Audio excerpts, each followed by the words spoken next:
Hello दोस्तों, मैं प्रदीप विश्वकर्मा आप सभी का स्वागत करता हूं अपने इस यूट्यूब चैनल pv.education वीडियो में। तो दोस्तों, मैं आज आपको डीएलएड तृतीय सेमेस्टर के गणित विषय से संबंधित समानुपात चैप्टर हल करवाऊंगा और उसकी परिभाषा भी आपको मैं बताऊंगा। तो चलिए हम अपनी वीडियो को स्टार्ट करते हैं। जैसा कि आप स्क्रीन पर देख पा रहे होंगे, हमारे चैप्टर का नाम है समानुपात।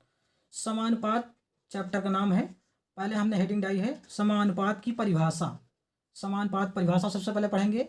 यदि चार राशियां इस प्रकार हों कि प्रथम राशि द्वितीय राशि से वही अनुपात हो जो कि तृतीय राशि का चतुर्थ राशि से हो, तो ये चारों राशियां दोस्तों समानुपात कहलाती हैं। क्या कहलाती हैं? समानुपात।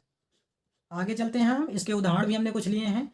जैसे कि हमने चार राशियों में ABCD लिए हैं, वेरिएबल्स हैं ये A, B, C और D इस प्रकार हैं कि A, B, C और D समानुपात हैं। समानुपात ये प्रदर्शित कर रहे हैं। तो चलिए हम इसको समानुपात रूप में लिख के दिखाते हैं आपको। ये हमने लिखा है A अनुपात B। जो बीच वाला टर्म है दोस्तों, यही वाला ये समानुपात का चिन्ह होता है। क्या होता है? समानुपात का चिन्ह होता है। और C अनुपात D, ये जो दो चिन्ह दिखाई दे रहे हैं आपको, ये अनुपात होते हैं। जो चार इकट्ठे लगे दिखाई दे रहे हैं, ये समानुपात होते हैं।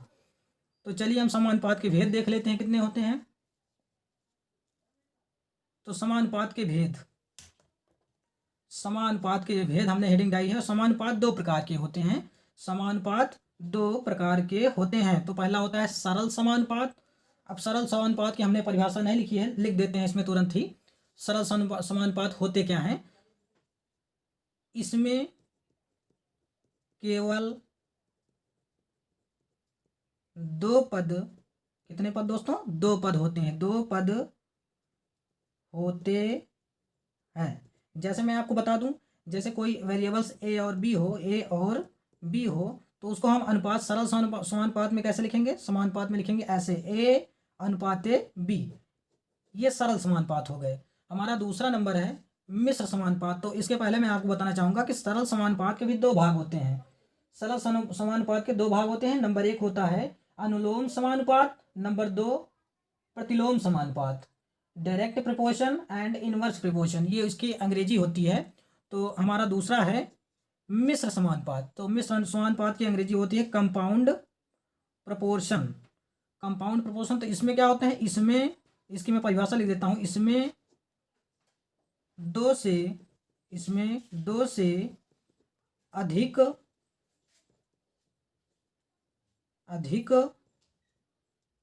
इसमें दो से अधिक पद होते हैं।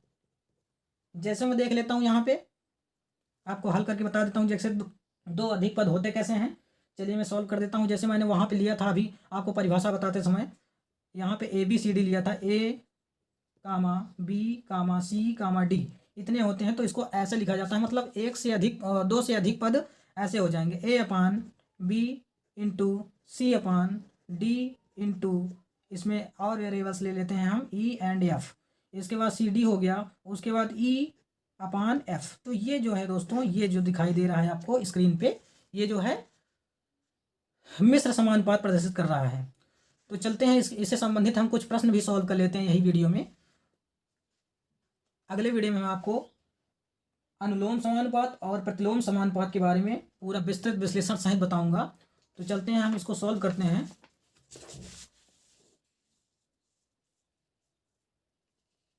मैंने हेडिंग डाली है इसमें सरल अनुपात से संबंधित प्रश्न। सरल अनुपात से संबंधित प्रश्न। तो इसमें पहला प्रश्न है हमारा, 80 पैसे और 4 रुपए का अनुपात होगा। तो ये पूछ रहा है कि 80 पैसे और 4 रुपए का अनुपात होगा। तो हम सबसे पहले यहाँ पे हल करेंगे, हल लिखेंगे। उसके बाद यहाँ पे लिखेंगे 80।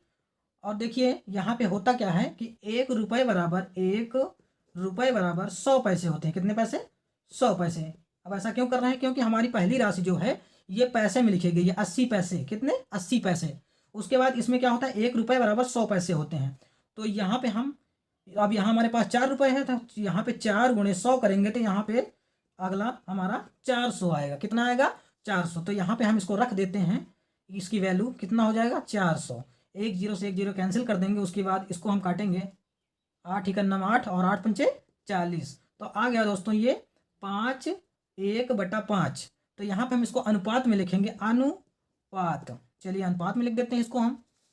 इसको अनुपात में लिखेंगे तो ये हो जाएगा 1/5। तो ये हमारा आंसर हो जाएगा, पहले क्वेश्चन का आंसर हो जाएगा। नेक्स्ट है हमारा अगला प्रश्न। कह रहा है 500 मीटर और 5 किलोमीटर का अनुपात होगा। तो देखिए इसमें दो वैल्यू दी गई हैं। पहली राशि हमारी मीटर में है, दूसरी राशि हमारी किलोमीटर में है। तो जो किलोमीटर में राशि दी गई है उसको हम मीटर बनाएंगे। तो चलते हैं इसको सॉल्व कर लेते हैं। पहले हमारी पहली राशि है 500, यहाँ पे हल लिख देते हैं हम, हल। चलिए यहाँ पे लिख देंगे 500। अब हम जानते हैं यहाँ पे हम, और आपको हम कुछ जानकारी देते हैं डिटेल में। 1 किलोमीटर बराबर कितना हो जाएगा, ये हम अंग्रेजी में लिख रहे हैं किलोमीटर, ये पैमाना होता है। तो इसमें 1 किलोमीटर बराबर 1000 मीटर। कितना, 1000 मीटर। तो चलिए हम इसको सॉल्व कर लेते हैं। तो यहाँ हमारे पास 5 किलोमीटर है, तो 5 किलोमीटर जब लिखेंगे, 5 किलोमीटर तो बराबर ये हो जाएगा, 5 को जब 1000 से गुणा करेंगे तो यहाँ हमारा 5000 आ जाएगा। कितना आ जाएगा, यहाँ हमारा 5000 आ जाएगा, 5000 मीटर। तो चलते हैं हम इसको सॉल्व कर लेते हैं। ये हमारा आ गया 5000। तो यहाँ पे हम, पहली राशि हमारी 500 दी गई है, दूसरी राशि हमारी 5000 हो गई। तो यहाँ पे हम लिख लेते हैं 5000। तो देखिए यहाँ पे 1 जीरो से 1 जीरो कैंसिल हो रहा है, 2 जीरो से 2 जीरो, इसमें 2 जीरो कैंसिल हो गए। अब यहाँ पे देखिए हमारे पास बचा कितना, इक्वल टू में 5/50। अब देखिए हमारे यहाँ 5 से भी ये 5 कैंसिल हो रहा है, तो इसको हम कैंसिल कर लेंगे। तो यहाँ पे हो जाएगा 1/10 बराबर 1/, कितना, 1/10। कितना हो जाएगा, 1/10। ये हमारा आंसर हो जाएगा। तो यही अनुपात जो है पूछ रहा है। तो चलते हैं नेक्स्ट प्रश्न सॉल्व कर लेते हैं। हमारा प्रश्न संख्या 3 है। हमने 2 प्रश्न अभी तक सॉल्व कर लिए हैं। उसके बाद हमारा तीसरा प्रश्न है। तीसरा प्रश्न हमारा ये दिया गया है, थोड़ा सा हमने तिरछा लिख दिया है, इसको हम सही कर लेते हैं। तो हमारा पहला है ये 221/289। तो इसको हम हल कर लेते हैं। इसका हम वर्ग अलग अलग करके इसको पहले लिख लेते हैं। तो ये 221 लिखा हुआ है, तो 221 को हम पहले लिख लेते हैं। कितना हो जाएगा, 13 गुणे 17। कितना हो जाएगा, 13 गुणे 17 जब करेंगे तो ये 221 बन जाएगा। उसके बाद 289, ये दोस्तों 17 का वर्ग होता है, 17 का वर्ग होता है। तो यहाँ पे 17 गुणे 17 लिख देंगे हम। तो यहाँ क्या हो जाएगा, ये 17 से एक 17 कैंसिल हो जाएगा, एक 17 बचेगा। उसके बाद यहाँ पे हो जाएगा 13 अपान 17। तो इसको हम अनुपात में अब लिखेंगे, किसमें, अनुपात में। अनुपात मतलब वास्तव में होता है दोस्तों बटा, बटा मतलब होता है अपॉन। उसके बाद यहाँ पे हो जाएगा 13/17। तो यही हमारा आंसर हो जाएगा। तो चलते हैं हम अपने नेक्स्ट क्वेश्चन। हमारा अगला क्वेश्चन है प्रश्न संख्या 4। इसको हम सॉल्व कर लेते हैं। यहाँ पे यहाँ हो जाएगा, कह रहा है कि 8 पुस्तकों का 20 पुस्तक से अनुपात होगा। तो देखिए पहला हमारा दिया गया है, देखिए दोनों राशि जो है ना कि मीटर में है, केवल पैमाना केवल दिया गया है, किसी भी राशि की बात नहीं की गई है। यहाँ पे केवल पैमाने की बात बिल्कुल नहीं की गई है, यहाँ पे केवल राशि की बात की गई। पहला 8 पुस्तक है और दूसरा है हमारा 20 पुस्तक। तो हम इसको पहले हल करते समय बटा में लिख लेंगे, बटा में लिखते ही हल करना शुरू कर देंगे। चलिए सॉल्व कर लेते हैं इसको। ये हो जाएगा 2 चौके 8 और 2 धाम में 20, ये इतना आ गया दोस्तों। अब नेक्स्ट करते हैं इसको। 2 दूनी 4 और 2 पंचे 10। तो ये हमारी राशि पूरी तरह से सॉल्व हो चुकी है, हल हो चुकी है। तो इसको हम अनुपात में अब लिख देंगे, अनुपात। कितना हो जाएगा, 2/5। ये हमारा जो है आंसर हो जाएगा दोस्तों। आज मैं केवल आपको सरल अनुपात और मिश्र अनुपात से संबंधित प्रश्न ही बता रहा हूँ। अगले वीडियो में आपको मैं अनुलोम और प्रतिलोम के बारे में बताऊंगा कि सरल अनुपात के ही भाग होते हैं दोस्तों। लेकिन मैंने इस वीडियो में अनुलोम और प्रतिलोम की बात नहीं की है। डायरेक्ट प्रोपोर्शन होता है, इनवर्स प्रोपोर्शन होता है। तो सरल अनुपात के 2 भाग जो होते हैं उसको हम नेक्स्ट वीडियो में चर्चा करेंगे और विस्तृत से चर्चा करेंगे। कुछ लोगों को ये नहीं समझ में आता है कि आखिर राशि इसमें बढ़ क्यों जाती है, घट क्यों जाती है। तो चलते हैं अपने लास्ट प्रश्न पे, जो कि हमारा सरल समानुपात से संबंधित लास्ट प्रश्न है हमारा। कह रहा है 54, यहाँ पे हम हल लिखेंगे, उसके बाद लिखेंगे 54/90।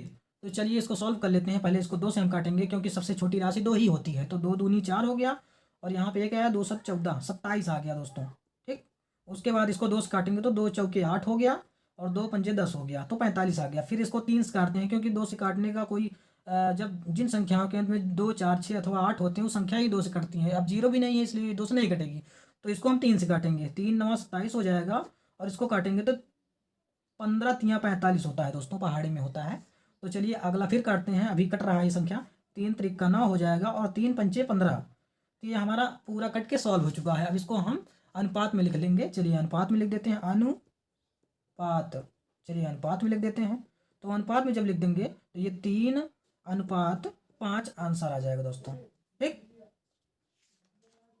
ये हमारे पांचों प्रश्न जो है दोस्तों, सरल अनुपात सरल समानुपात जो है सॉल्व हो चुके हैं। इसमें मैंने 5 ही प्रश्न लिए थे, पांचों मैंने सॉल्व कर दिया। चलिए नेक्स्ट प्रश्न पे चलते हैं। अब मिश्र अनुपात से संबंधित प्रश्न मैं आपको बताऊंगा। चलिए देखिए, मैंने यहाँ पे हेडिंग भी डाली है, मिश्र समानुपात से संबंधित प्रश्न। मिश्र समानुपात से संबंधित प्रश्न। तो चलिए हम इसको सॉल्व करते हैं।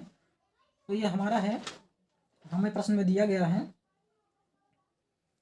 2:3, ये पहला है, कामा 6:7, ये दूसरा है, 8:9 तथा 11:13। ये सवाल दिए गए हैं दोस्तों। तो चलिए हम इसको सॉल्व कर लेते हैं। सॉल्व करते समय हम ध्यान देंगे कि ये अनुपात जो है उनके अनुपात की तरह लिखेंगे और गुणनफल में लिखेंगे। 2:3 हो जाएगा, गुणे 6:7 हो जाएगा, उसके बाद 8:9 हो जाएगा, जो कि हम सब बटा में लिख रहे हैं। उसके बाद मल्टीप्लाई में आपस में लगा दे रहे हैं। मल्टीप्लाई लगाना जरूरी होता है, क्योंकि ये अनुपात में सारे सवाल दिए गए हैं, तो इसको सॉल्व करने तक हम मल्टीप्लाई लगाएंगे। तो चलिए यहाँ पे ये इतना हो गया। पहले जो जो पद देखिए आपको कटते दिख रहे हैं, उसको काट दीजिए आप। देखिए यहाँ पे एक कट रहा है, 3 का नाम 3, 3 दूनी 6। तो जितने बचते हैं उसको पहले लिख लेते हैं। 2 into 2 into 8 into 11 upon 7 into 9 into 13। इतने मैंने लिख लिए। तो चलिए अब ये करते हुए नहीं दिखाई दे रहे हैं, तो हम इसको क्या करेंगे, तो इसको हम सब मल्टीप्लाई कर लेंगे, गुणा कर लेंगे। तो चलिए हम पहले सॉल्व करते हैं आराम से इसको। यहाँ क्या हो जाएगा, 2 को 2 से मल्टीप्लाई करेंगे तो ये 4 हो जाएगा। ये यहाँ 4 लिख देंगे, उसके बाद यहाँ पे 8 लिखेंगे, उसके बाद ये 11 हो जाएगा। उसके बाद नेक्स्ट लिखेंगे 9 7 63 हो जाएगा, और गुणे 13 हो जाएगा। तो देखिए हम अगला सॉल्व करेंगे। यहाँ पे 8 चौक 32 हो जाएगा, और गुणे 11 हो जाएगा। उसके बाद लिखेंगे 9 7 63 गुणे 13। तो इसको हम चलिए सॉल्व कर लेते हैं अगली नेक्स्ट में। यहाँ पे लिख लेंगे हम इसको। तो मल्टीप्लाई करके हम लिखेंगे 352 बटा कितना आया हमारा नीचे का, 13 तियाँ 39 के 3 हो गया। उसके बाद 13 छंग 78, और 39 के 9 होगा, यहाँ पे हासिल 3 होगा, यहाँ पे लिख देते हैं हम। और 13 तियाँ 39 के 9 हासिल 3, और 13 छंग 78, 3 81। तो यहाँ पे ये अनुपात आ गया, उसके बाद बटा में आ गया। उसके बाद हम इसको अनुपात में लिखेंगे, किसमें, अनुपात में हम लिख देंगे। तो ये 352 अनुपात 819, ये हमारा सवाल का आंसर हो जाएगा। तो चलते हैं हम अगले प्रश्न पर। अगला प्रश्न हमारा है 2:3, 3:5, 5:9 और तथा 18:25 का मिश्र अनुपात ज्ञात कीजिए। ये हमारा प्रश्न है। उसके बाद हम इसको हल करना शुरू करते हैं। 2/3 अनुपात में पहले से लिखा है दोस्तों, इसलिए हम इसको सीधा बटे में लिख रहे हैं, और मल्टीप्लाई में एक दूसरे के लिख रहे हैं, क्योंकि जब मल्टीप्लाई हम करेंगे, जब इसका मल्टीप्लाई कर लेंगे, तब इसमें जो निकल कर आएगा वो हमारा आंसर होगा। चलिए 2/5 गुणे 5/9 गुणे 18/25। तो देखिए यहाँ पे जो वेरिएबल्स कट रहे होंगे, जो अचर नॉन वेरिएबल्स होंगे, वो कट रहे होंगे, तो इसको हम काट देंगे। पहले 5 से 5 का कट गया हमारा। उसके बाद 9 1 9 9 दूनी 18 हो गया। तो जितनी संख्याएं बची हुई हैं उसको हम पहले लिख लेते हैं। चलिए लिख लेते हैं उसको। 2 गुणे 2 गुणे 2। देखिए 1 2 यहाँ बचा हुआ है, 1 2 यहाँ बचा है, 1 2 लास्ट में बचा हुआ है, तो हम यहाँ पे लिख लेंगे। उसके बाद यहाँ पे लिखेंगे जितने नीचे संख्याएं बची हैं, यहाँ पे लिख लेंगे 3 गुणे 25। तो ध्यान देंगे, हम इसका तीनों को मल्टीप्लाई कर देंगे, कितना हो जाएगा, ये 8 होगा। जो 2 दूनी 4 दूनी 8 होगा, उसके 25 में 3 से मल्टीप्लाई करेंगे तो 25 तियाँ 75 हो जाएगा।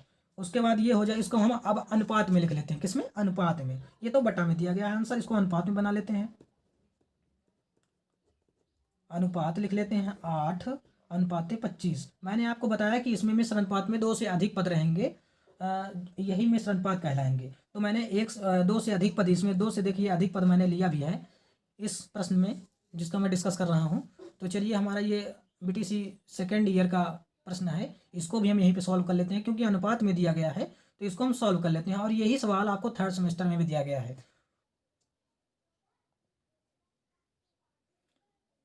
चलिए सॉल्व करते हैं। यहाँ पे हम लिखते हैं हल, उसके बाद लिखेंगे a बटा b, फिर यहाँ पे देखिए सेकंड लेंगे हम b बटा c। अब जितने पहले वेरिएबल्स थे उसको हम ले लिए, उसके बाद फिर अब नॉन वेरिएबल्स लेंगे, इक्वल टू लगा के नॉन वेरिएबल्स लिखेंगे। यहाँ पे हम लिखेंगे 5 बटा 11 गुणे 7 बटा 9। अब देखिए कह रहा है कि ये लास्ट में कह रहा है कि a अनुपात c का मान ज्ञात कीजिए।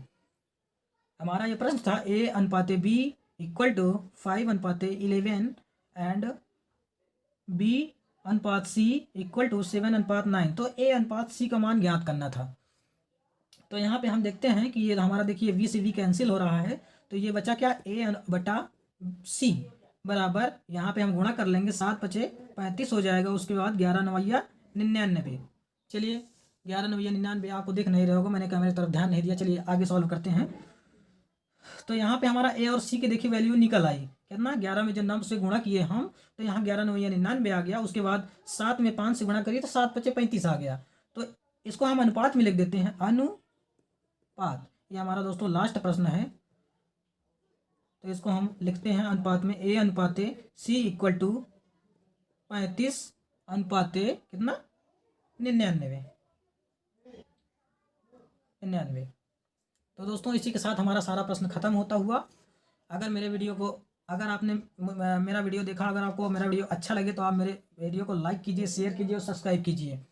और आप जितने जितने शेयर करेंगे उतने ही मुझे अच्छा लगेगा और खुशी होगी। So let's guys, thank you and Vande Mataram. मिलते हैं हम अपने अगले वीडियो में। आपको सरल समानुपात के 2 भाग होते हैं, मैंने वीडियो में पहले ही डिस्कस कर दिया है कि सरल समानुपात के 2 भाग होते हैं। अनुलोम जिसे बोला जाता है अनुक्रमानुपात, डायरेक्ट प्रोपोर्शन। उसके बाद प्रतिलोम समानुपात होता है जिसे इनवर्स प्रोपोर्शन कहा जाता है, जो कि मैं अगले वीडियो में आपसे डिस्कस करूंगा। सो अगेन थैंक यू दोस्तों, वंदे मातरम, जय हिंद।